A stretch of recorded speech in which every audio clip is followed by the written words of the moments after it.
Hey, what's up, Cub fans? Here with loyal Cub fans. Pretty good day.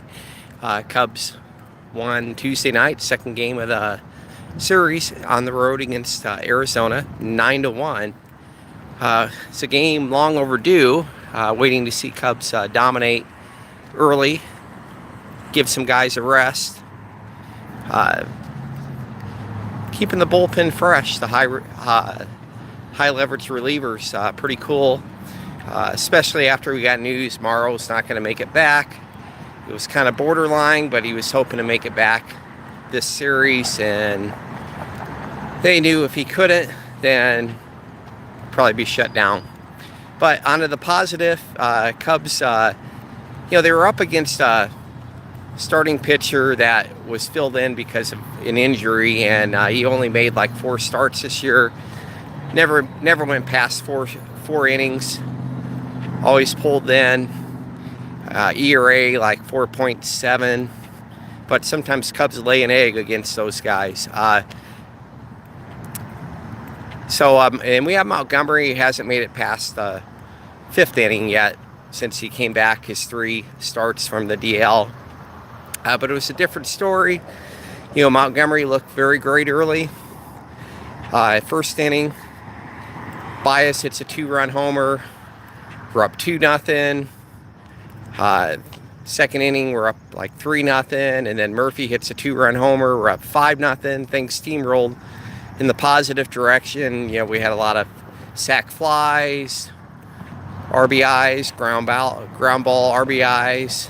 A lot of guys contributing, especially the left-handers. Even Hayward came back, got the start. Lefty against righty. He got a nice single down the line. That was pretty cool. Or maybe it was a double. I think he did get a double. So he could be an asset for us. They're going to kind of ease him back in with the big lead. They took him out just to be careful with him, ease him back in. Yesterday, he just kind of rode the bench. So awesome. And then better news is Brewers got beat by the Reds. Couldn't believe it. Reds also had a reliever starting. He pitched 4 innings, only gave up 1 hit, no runs, and then the bullpen only gave up 1 run. And all those great hitters for the Brewers, and they only get 1 run all game and lose 3-1.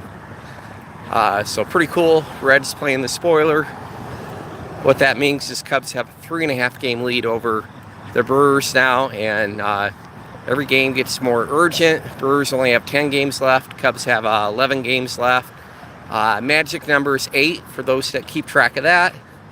And even just making the playoffs, the magic number is 4. So Cubs mathematically are about in the playoffs. Colorado seems to have a tougher schedule. They're out. Even if Cubs fell behind Brewers and Cardinals, they get that final wild card seed. But I don't like Cubs' chances as a wild card. They definitely need more rest. They would have an advantage. It'd be the first time in a while they'd have a scheduling advantage over Milwaukee if they were to play them. Assuming Milwaukee beats St. Louis in the wild card and then they play us, we'd have more time off. We'd have 3 of the 5 games at home if necessary. Hopefully some of the Brewers' bats were held in check yesterday. Yelich and Kane, and they did really well against us. Part of it may be our hitters or pitchers retired during that series. I don't know, but overall the pitchers done pretty well during this stretch of games. I think the only series, they split with Washington and Milwaukee had our number a little bit, but pretty good teams.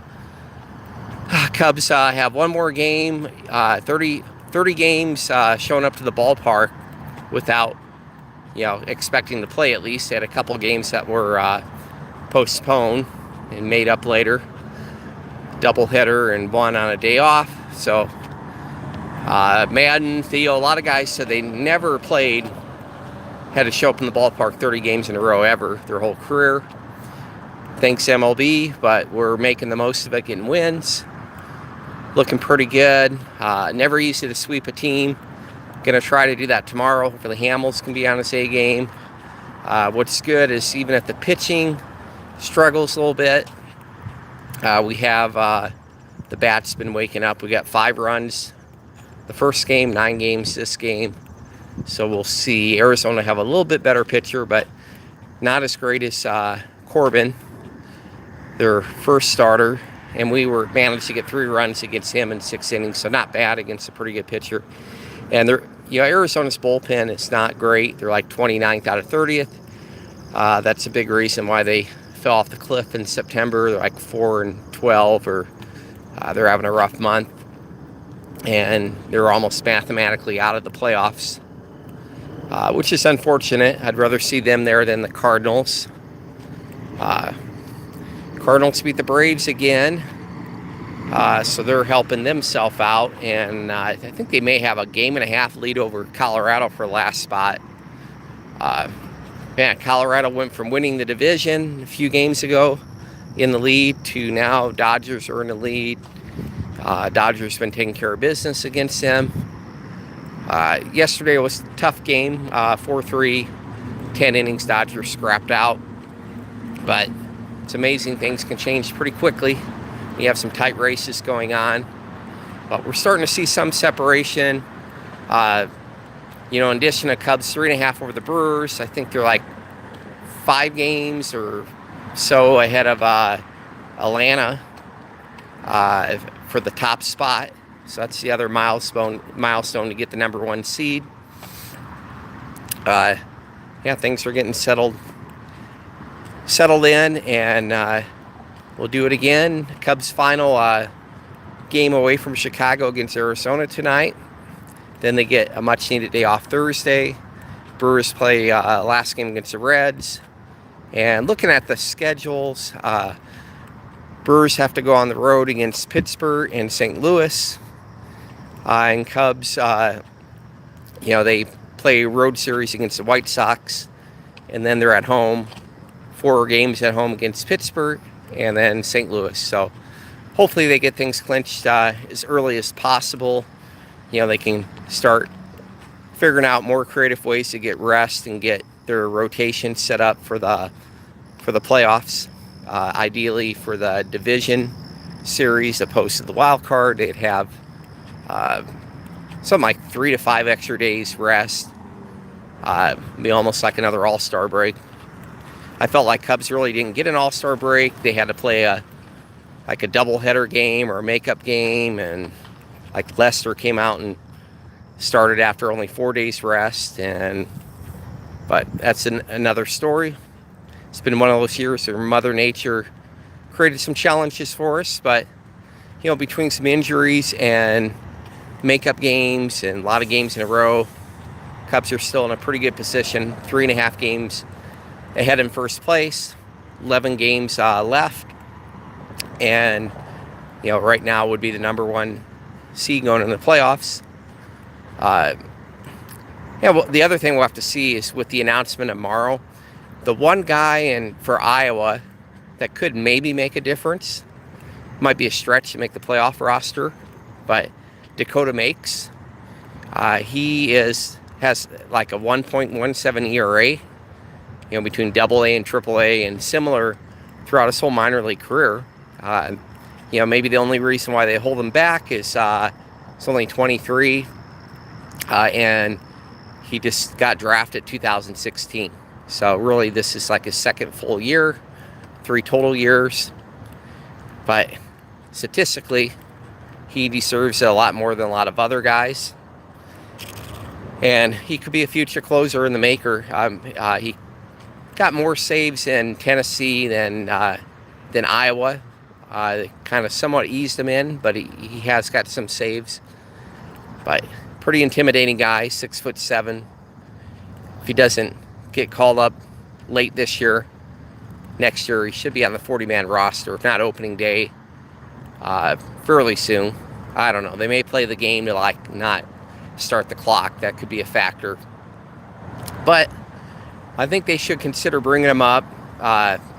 you get in, who knows if he dominates, he'll have a short time to prove himself to make the playoff roster. But, and plus we're kind of hoping Strop makes it back.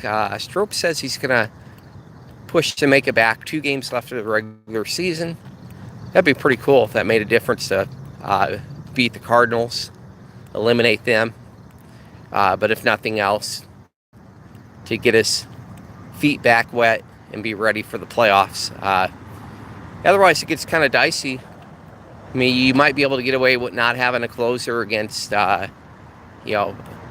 inferior competition, but, we're talking, Milwaukee, Dodgers, maybe the Braves. A lot tougher competition, tougher great bats that can beat you at the end of the games. They've proven to do it against some good pitchers. So it'd be nice to get the best as possible, whether it's Strop or Dakota. Otherwise, you have to sweat out Edwards in the 9th. I don't think that would be a good thing. But hopefully the bats keep heating up. Then, Madden mentioned he made it to the World Series and almost won it without a good closer before, and that wasn't a factor in the loss. So we'll see what can happen. Go Cubs, go.